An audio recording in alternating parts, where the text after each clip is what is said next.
Hi, everyone. Before we dive into today's story, I have one quick favor to ask. If you haven't subscribed yet, please consider doing so.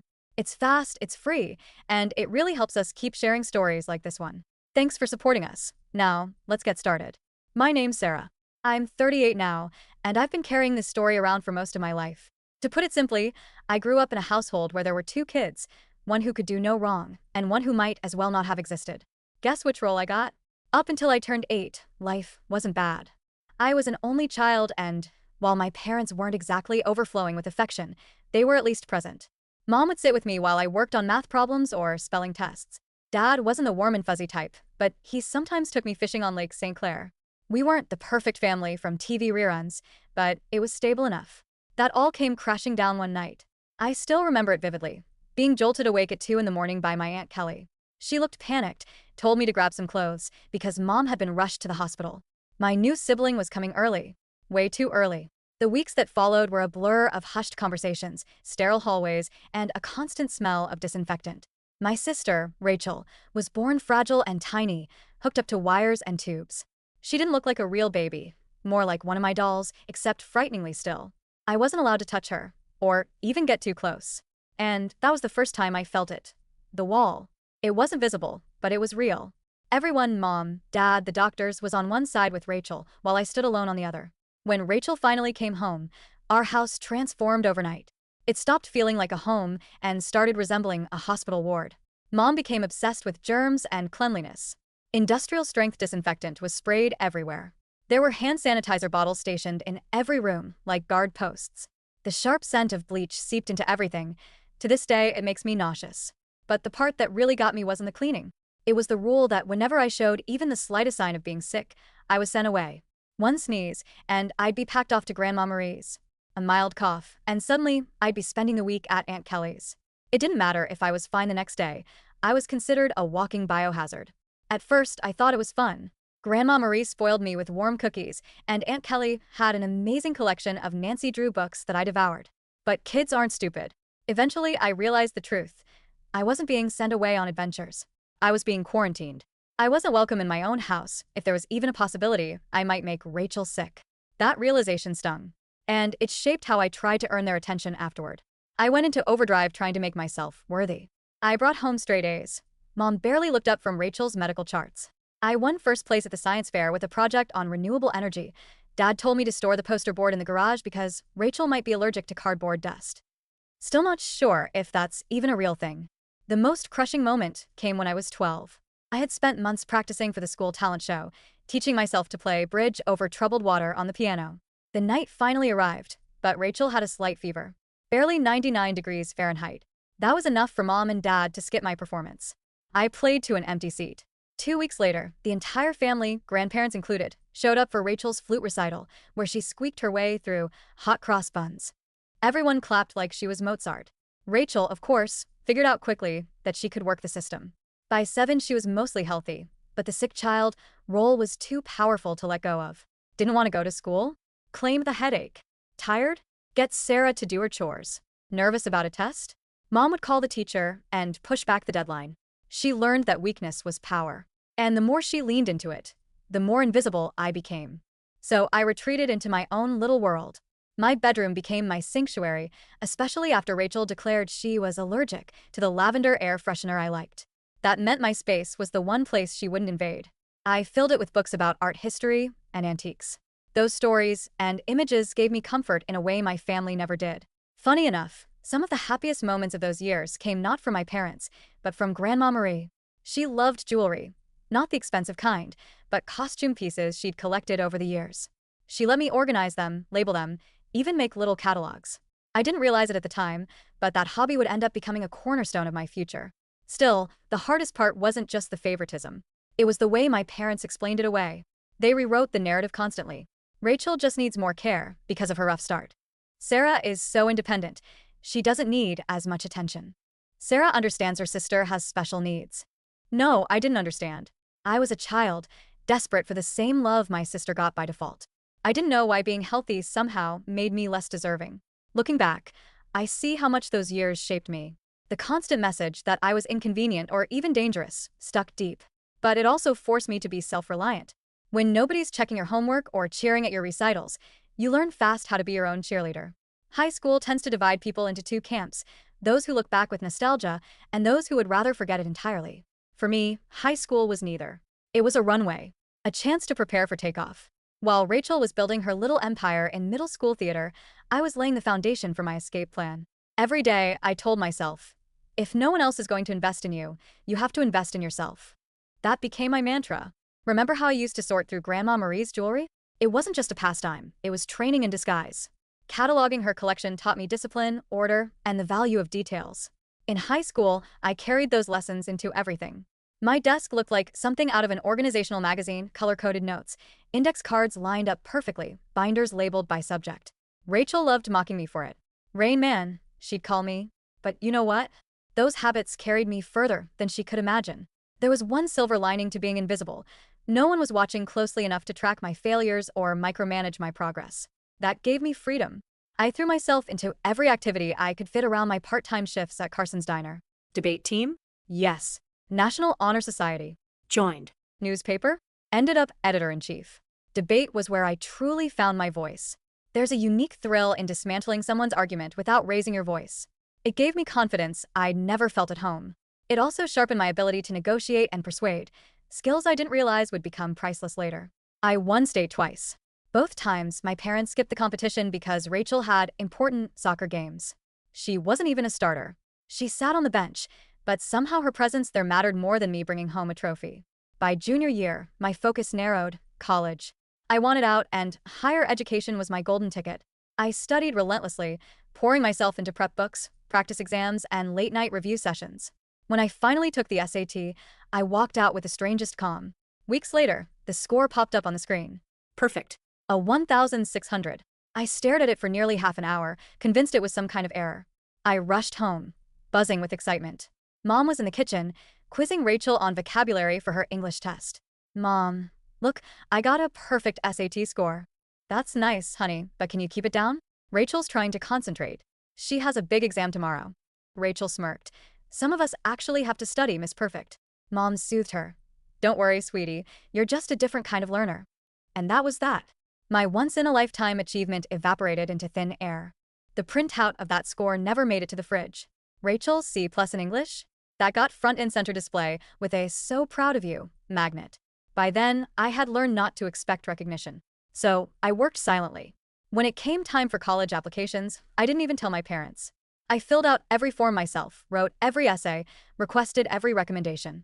Mr. Chun, my guidance counselor, practically became my stand-in parent during that process, helping me navigate financial aid and scholarship paperwork. Mom and Dad were too busy planning Rachel's next big extracurricular.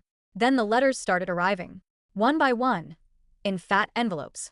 Harvard, Yale, Princeton, Michigan, each with scholarship offers. I kept them hidden in a box under my bed. If Rachel found out, I knew exactly what would happen: tears, guilt, and the inevitable pivot of parental attention back to her. If Sarah goes away, Rachel will be all alone. I didn't want to hear it. The day I got the full ride offer from the University of Michigan, Rachel made junior varsity cheer. Guess which achievement earned a family celebration at Olive Garden? Spoiler, it wasn't mine. I ate mac and cheese from a microwave tray while they toasted her big accomplishment. But honestly, the scholarship was all the validation I needed. Full tuition, housing, meals, even a book stipend. It was my key to freedom. I remember taking the acceptance packet to the library, sitting by a fourth-floor window overlooking the park, and crying. Not from sadness. From relief. For the first time in my life, I felt like I had a future that wasn't defined by being the other child. When I finally told my parents I was going to Michigan, their reactions were predictable. Dad frowned. Michigan? That's so far away. What if Rachel needs you? Mom shook her head. Just so you know, we can't help with expenses. Cheerleading competitions cost a fortune. Rachel rolled her eyes dramatically. Finally, can I have your room for my TikTok videos? That summer, I worked double shifts at Carson's Diner to save up for anything the scholarship didn't cover. Carol, the diner's owner, became like a second mother. She always slipped me extra tips and made sure I left with pie at the end of a long shift. She also gave me advice that stuck. Baby, in diners and in life, the ones making the most noise usually have the least to say. Move-in day came, and, shocker, my parents didn't make it. Rachel had another cheer event. Aunt Kelly drove me instead. She helped me set up my dorm, gave me a hug, and slipped me an envelope. Inside was $500. From Grandma Marie, she said softly. She's so proud of you. Later I learned Grandma had been saving bits of her Social Security checks for months to put that money together. That night, sitting in my new dorm room, I made a silent promise to myself. I would build a life so fulfilling, so unshakable, that the little girl who used to be exiled for sneezing would never again feel invisible. College life was exhausting, liberating, and intoxicating all at once. I survived on ramen noodles, all-nighters, and pure independence. And 4 years later, I walked across that stage summa cum laude. My parents didn't even notice. They were too busy helping Rachel transfer to her third college in 2 years. But that's when my story really began to twist in a direction none of us saw coming. My first real job wasn't glamorous, but it changed everything. I landed an entry-level position at a high-end auction house in Detroit. I'll blur the name because discretion is part of this world. Think quiet hallways, soft lighting, clients with old money and older habits. My role was mostly estate intake and cataloging, endless boxes of china, furniture sets with pedigrees, trunks that smelled like cedar and thyme. I didn't mind the grunt work. There was something calming about inventory sheets and meticulous labels, a rhythm that felt like the catalogs I used to make for Grandma Marie's jewelry. Most days, I was the person behind the scenes, counting, measuring, photographing. Nothing about that screamed destiny, until the Kingston estate arrived.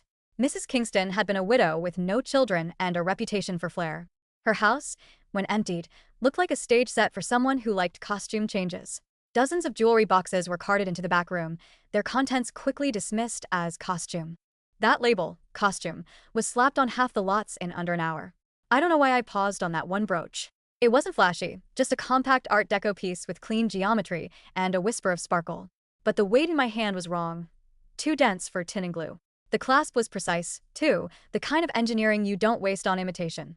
The more I studied it, the more the little alarm in my head refused to quiet down. I started using my lunch breaks like mini research sprints. I combed Hallmark guides, chased down makers' marks, compared period class mechanisms. I stayed late a few nights to access subscription databases from a company terminal. Piece by piece, a case formed. This costume brooch matched signatures used by Cartier in the mid-1920s. The materials, the construction, all the tells were there, if you knew what to look for. I built a tidy presentation the way debate taught me, linear, visual, airtight. When I finally brought it to my boss, Mr. Harrison, he barely glanced up from his phone at first. "We already cataloged those as costume," he said. "I know," I replied, "but please look at these marks. They align with Cartier's 1925 set, here, here, and here." That got his attention. He leaned in. The doubt in his face softened into curiosity. The day of the sale, that costume brooch hammered at $47,000. The room didn't gasp, but I did, quietly. Provenance confirmed later that it belonged to a limited European collection. From that moment on, Harrison started routing the borderline cases to my desk. I didn't get a new title, but I got what mattered.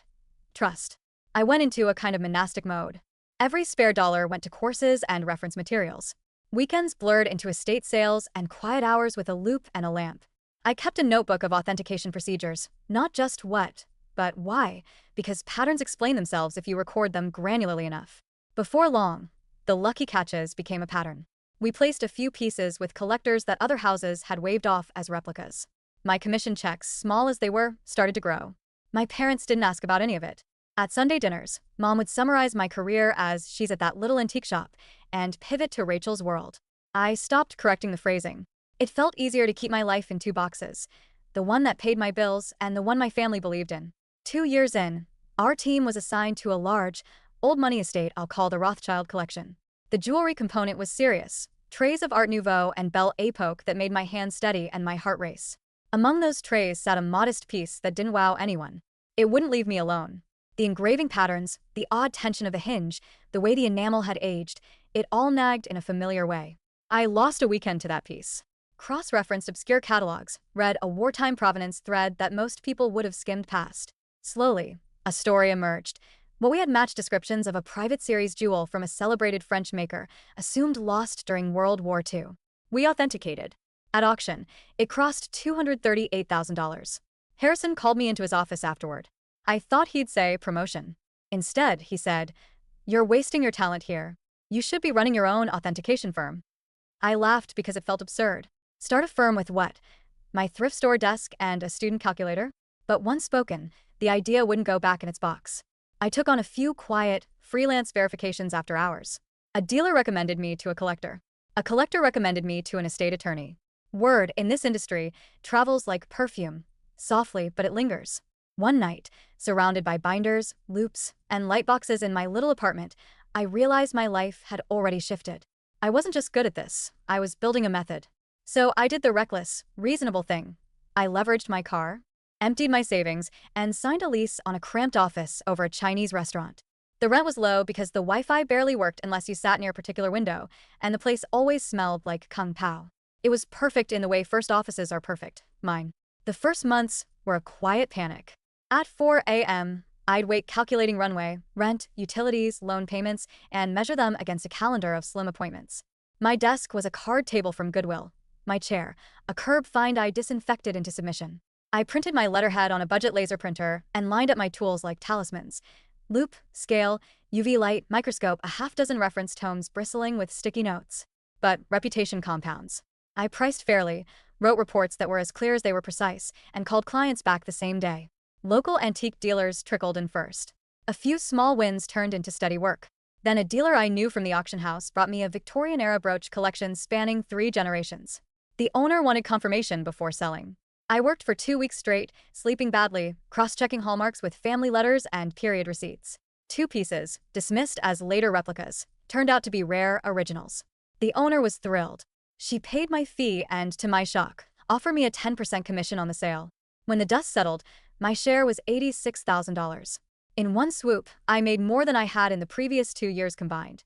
Everything tilted after that. My phone found a new gear. Private collectors wanted second looks before consigning. Estate lawyers added me to their shortlists. Even my former auction house sent over tricky cases. I have no proof, but I suspect Harrison was speaking my name in the right rooms. Maybe that was his version of a promotion. By the end of year 2, I hired help. Jenny had just finished a gemology program. Quiet, watchful, Sharp. she reminded me of myself, not because she was overlooked, but because she listened harder than she spoke. Within months, she was catching details I'd have needed an extra hour to find.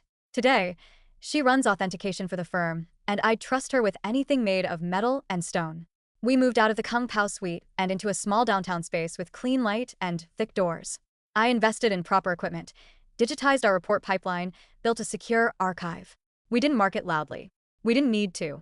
Collectors talk to each other, and so do the cautious people they hire. Our reputation cohered around 2 words, rigorous and discreet. Somewhere in there, a business reporter quoted me in a piece about the resurgence of vintage pieces, company name only, no photo. The day it ran, I wore my most anonymous outfit to Sunday dinner, a budget pullover that was, in fact, Chanel, and listened to Rachel celebrate in office when that sounded suspiciously like, didn't spill the coffee. I smiled, passed the salad, and considered how odd it was to be known and unknown at the same table. I started treating my family gatherings like a game of camouflage. I'd wear a vintage Harry Winston piece and see if anyone noticed. No one did. Rachel once spent 20 minutes showing off a $200 Michael Kors watch while I checked the time on a vintage Patek that could have bought her car twice. It wasn't cruelty, it was curiosity. How deeply could a story about me be wrong and still be believed by the people who wrote it? Growth brought new puzzles. We opened a second office, then a third, Detroit, Chicago, New York. My airline status climbed. I hired a finance team because commission checks were turning into real cash flow. Clients liked that we didn't grandstand. Some of them liked it enough to send their friends. I kept my life visually modest. A house that was comfortable but not loud. A car that was high-end but looked like any other on the road. The only indulgence I didn't bother to hide was my work. A home lab with equipment that made visiting appraisers raise their eyebrows. A vault whose specs would have made a banker nod. Security you notice only if you know where to look. At Sunday dinners, my parents still spoke of me as the daughter who helps out at an antique shop. Mom would smile sympathetically and say I must be saving every penny. I let that version sit. It was easier to be underestimated than to be extracted. I thought the dual life could go on indefinitely, the firm building in one world, my family's fiction unbothered in the other. But even the neatest compartments leak, given time. All it takes is a single moment, one open laptop, one person who does a knock. And that moment was coming. Success changes your schedule before it changes your self-image. I didn't wake up one morning feeling rich or important. I just looked at my calendar and realized I'd spent more nights in hotel rooms than at home. We were fielding clients from New York to Chicago and getting cautious inquiries from overseas. I bought nicer equipment, hired a real accountant, and learned a new vocabulary: margins, carry, cash flow, audit. None of it made Sunday dinner any different. I still drove to my parents' place with my hair tied back and a soft sweater meant to blend into the wallpaper. Rachel would flood the table with talk of office politics. Dad would comment on gas prices. Mom would ask whether I'd thought about getting a real job with benefits. They weren't cruel, just committed to a picture of me that had never been accurate. Then Aunt Kelly told me my parents were slipping behind on bills, Rachel's loans, some medical costs, late mortgage payments. Mom, separately, mentioned they might have to sell the house. Despite everything, the thought of losing the place where I'd measured my height on a doorframe got to me. I set up an anonymous transfer, $5,000 a month at first. I told them I was scrimping together about $1,000, and that other family must be helping too. When the money eased the pressure, Mom said something about prayer and providence. Rachel implied she'd inspired a few relatives to pitch in. I didn't correct either story. The help had side effects. My parents adopted a strange, patronizing pride toward me, like I was brave for living on instant noodles to keep everyone afloat. Meanwhile, Rachel's shopping got bolder. Designer handbags from the outlet, vacations captioned on Instagram as #blessed. I recognized authentic Gucci from across the street. I kept my mouth shut. One Sunday stands out. That morning I'd finished authentication on a long-missing Cartier piece, a 7-figure commission, the kind of win that used to live only in other people's press releases. I drove straight to dinner, buoyant in a way that made the world feel sharper. Mom looked me over when I took off my coat. "Sarah, honey, are you all right? Your sweater looks a little worn." "Just saving where I can," I said, smoothing a $3,000 cashmere knit chosen specifically because it didn't announce itself. "If you had a real job," Rachel added, "you wouldn't have to live like that." "Be nice," Dad said. "Not everyone can be as successful as you." He nodded at Rachel, who launched into a story about navigating a coffee run under pressure. That was the rhythm. Their certainty, my camouflage. At some point, it stopped hurting and became an experiment. How long could a narrative hold if you never challenged it aloud? Around then, Mom called crying about Rachel's big plan, an MBA. A private program, of course. "We just can't afford it," she sobbed. I suggested state schools. "You don't understand," she said. "Your sister needs certain standards." Then, softer. "Could you increase what you're giving just for a few years?" I bumped the monthly transfer to $7,000. My accounts barely noticed. The irony sliced anyway. While they praised Rachel for taking her education seriously, I was preparing a guest lecture at the same business school about luxury authentication and scaling a services company, an invitation from the dean. When Sunday dinner conflicted with that talk, I invented a mundane excuse. They never asked follow-up questions. The double life thickened. During the week, I was on conference calls with collectors in Dubai, testing stones under microscopes, negotiating contracts with numbers that used to make my hands shake. Sunday nights, I ate overdone pot roast and listened to my parents apologize to acquaintances for my modest career. 2 weeks before Thanksgiving, Mom called again, voice tight with pain, a herniated disc. The idea of cooking for 20 broke her. I offered to handle the meal. "We can't afford a caterer," she said. "Don't worry about the cost," I told her. "I've been setting money aside." "You aren't taking out a loan, are you?" she asked, alarmed. I didn't answer that directly. I booked the catering company I used for client events, professionals who sent food that tasted like gratitude. It cost more than my parents thought I earned in 2 months. I considered it compensation for years of dry turkey. Thanksgiving Day, I brought my laptop. A major Hong Kong sale was underway, and a longtime client wanted me on standby to verify a piece if they won. The food arrived right on time. Maple-glazed Brussels sprouts, silky gravy, turkey that cut like butter, stuffing so good it silenced a table. Rachel speared a forkful and sniffed. "Store-bought? Mom's is better." Then stopped talking after bite 1. Between the main course and dessert, I slipped into my old bedroom to check the auction. Mom had left the room unchanged, same posters, same creaking drawer with a stuck runner, while Rachel's space had been renovated 3 times. I opened my laptop. I had a cluster of tabs up. Authentication dashboards, contract portals, an account view I should have minimized and didn't. The auction fast-forwarded to the lot I'd been watching. I glanced down to note the hammer price. The door opened without a knock. "Rachel, do you have a charger?" she asked, already scanning the room. Her gaze snagged on my screen, and something flared. Not curiosity, opportunity.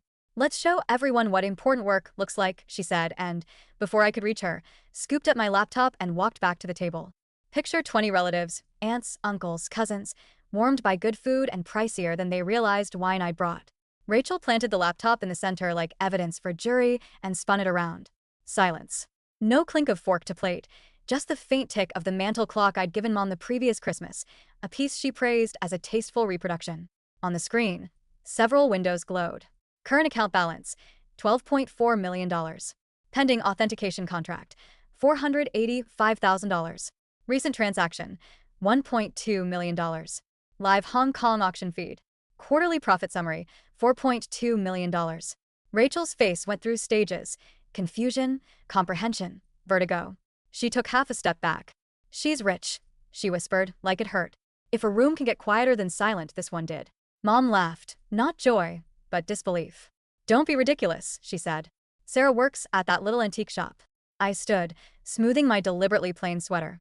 "I own a jewelry authentication firm," I said. "We handle multimillion-dollar pieces and operate in 3 cities. The shop is my company." Dad coughed on his drink. Aunt Kelly dropped her fork. And Uncle made a sound like a stalled engine. Mom's laugh snapped off. Her face flushed, then darkened.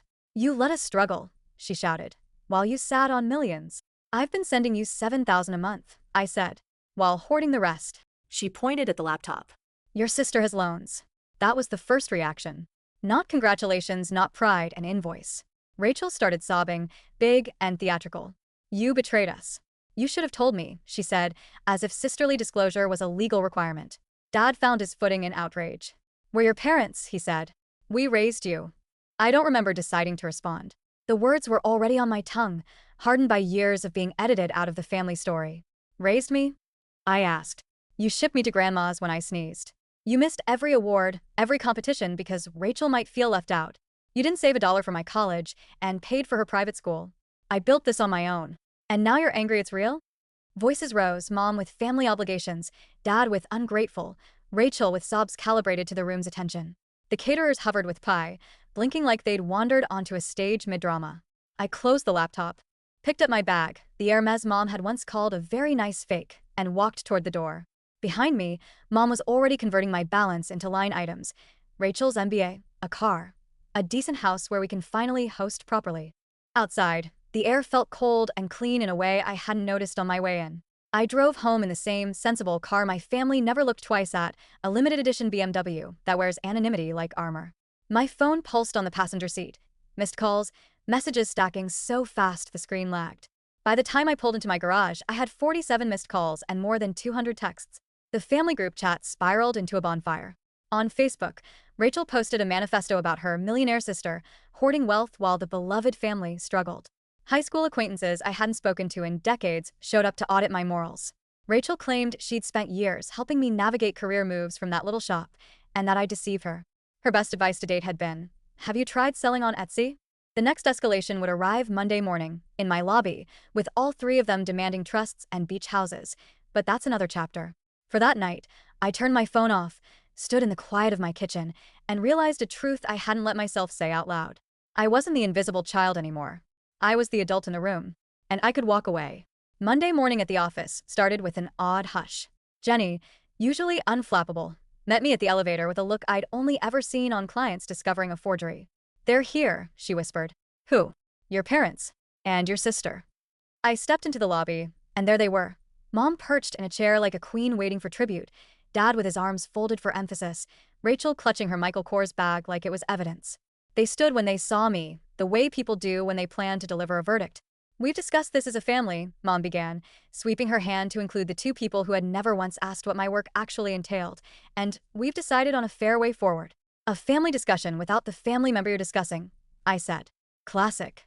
Mom pressed on. "It's time you set up trust funds for everyone. Your father and I will retire. We're thinking a modest place in Florida, nothing extravagant. Your sister needs a proper start. $2 million should be enough to reset her life and pay for her MBA. Rachel nodded, chin high, as if she negotiated a hard bargain and wanted me to admire her poise. "Did you miss the part where I've been wiring you $7,000 a month?" I asked. "That's nothing compared to what you have," Rachel shot back. "You've been selfish. You owe us." "For what?" I asked, and it came out quieter than I expected. "For being invisible while you were center stage? For the years you called my accomplishments showing off? For the nights I played to empty seats while you got standing ovations for being present?" Mom's voice sharpened. "Don't be dramatic, Sarah. We gave you everything." "No," I said. "I gave me everything." There are moments when a decision becomes cold and crystalline, like a gem under a loupe. This was one of them. I took out my phone, opened my banking app, and canceled the monthly transfers. The confirmation ping sounded like a tiny door closing. Mom gasped, hand to her chest. Rachel began to cry, Not messy crying, but the kind of polished sobs that play well in a room. When they realized it wasn't moving me, the tears lost their script. "We're not leaving until we resolve this," Dad said, squaring his shoulders like a bouncer who'd picked the wrong gig. "Then you'll be escorted out," I said, and nodded to Jenny. Security arrived, professional and kind. They asked my family to go. Mom made a scene that on any other day would have earned her the attention she felt was due. Watching a 60-year-old woman be gently walked out of my lobby while accusing her daughter of ingratitude is not something I'd recommend as a Monday morning activity. Jenny asked, "Do you want to press charges?" I didn't. But I did instruct building management to place their names on the do not admit list. What followed was the kind of harassment that feels both relentless and juvenile. New phone numbers, burner email accounts, messages routed through our website's contact form, a letter to my accountant implying that I was unwell and needed family oversight. I looped in my attorney. He drafted a formal cease and desist and outlined the legal consequences of continued stalking or defamation. The language was dry and devastating. It worked where emotion hadn't. Mom then tried the ace she thought she still held. Grandma Marie. She called to complain that I'd abandoned family values. Grandma listened, and then, in her clear, practical voice, said, "Good for Sarah. About time someone in this family made something and kept it." Mom didn't speak to her mother for 2 months after that. The internet did what it does. Rachel kept her Facebook saga alive with updates about toxic wealth and betrayal. People I hadn't seen since high school showed up in the comments to weigh in on morality, like it was a group project. I did not respond. My silence looked strategic, because it was. Clients who'd seen the holiday drama reached out privately to say they respected how I kept my head down. Some of them had their own families to not discuss. Discretion, it turns out, is marketable. 6 months slid by like a chapter break. I moved into a new house, not larger for the sake of largeness, but smarter. Better security, better perimeter control, a lab layout that cut my workflow time by 20%. We upgraded our New York office and added a second room in Chicago. Jenny built a training protocol for junior authenticators that reads like a course syllabus. She now runs a weekly lab where young staffers learn not just what to look for, but how to look. Our client list shifted upward. Private collectors introduced us to family offices. Family offices introduced us to museums. We authenticated a piece that made a curator cry, the good kind of cry, when the provenance finally clicked into place with a photograph no one else had noticed. Commission checks grew into numbers I didn't say out loud, even to myself. I kept my personal life modest out of habit and preference. My home office was the exception, a sanctuary of tools and light, cameras and microscopes, the soft hum of machines that help reveal what the naked eye can't. The vault door closes with a sound I love, the audible assurance of boundaries holding. As for my family, the cease and desist letter did what common sense and love hadn't. The calls stopped. The emails thinned and then disappeared. Eventually, the narrative pivoted. According to the new family story, they never wanted my money anyway, and they're praying for me. Fine. Let prayer be the bridge they use to cross back to their comfort. Rachel, from what I'm told, is starting her own jewelry authentication venture. She posts photos with captions about following your passion and elevating women's voices in luxury. I wish her luck, truly. Passion is admirable. Competence is mandatory. The market will judge, without malice. The best part of this 6-month stretch wasn't the revenue or the growth. It was the absence. No more staging myself as the small version of me to fit a family dinner. No more emptying my wallet to feed someone else's narrative. No more quietly shrinking so other people won't feel small. My therapist calls it boundaries. I call it air. The first deep breath after years of shallow ones. People often ask, the friends who know the whole story, the clients who hint at their own, if I regret cutting my family off. The answer is simple, no. I grieve what could have been. I do not regret what is. The internet still circles back sometimes. An old classmate will message, "Is it true?" A distant cousin will send a vague "praying for you" as code for "tell me everything." I reply with kindness and few words. The fewer details I give, the more the truth belongs to me. A few practical notes, because it saves repetition. Yes, I'm still in therapy. I plan to be for a while. Repairing the voice in your head takes time, even when your bank account suggests you've already arrived. No, I don't regret ending the transfers or stepping away. Help that erases you isn't help. It's self-harm with better optics. Yes, Grandma Marie is doing well. She's visiting next month.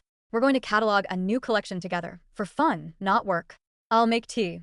She'll tell me stories about brooches she wore to dances with Grandpa. We'll label everything neatly, because that's our love language. There's a quiet satisfaction in living a life that makes your 8-year-old self feel safe. In my house, I can sneeze without being sent away. I can wear a sweater because I like how it feels, not because it looks like humility. I can sit with a stone under a microscope and watch the world become precise. If Rachel is reading, and she is because she always does, I'll end with this. The Cartier bracelet in your latest Instagram post? It's not authentic. The clasp tells on itself. If you want, I can recommend someone to teach you the difference kindly. It won't be me. Thank you for listening. If you haven't subscribed yet and you enjoy stories about real people getting real about their lives, please consider it and tap the bell so you don't miss what's next.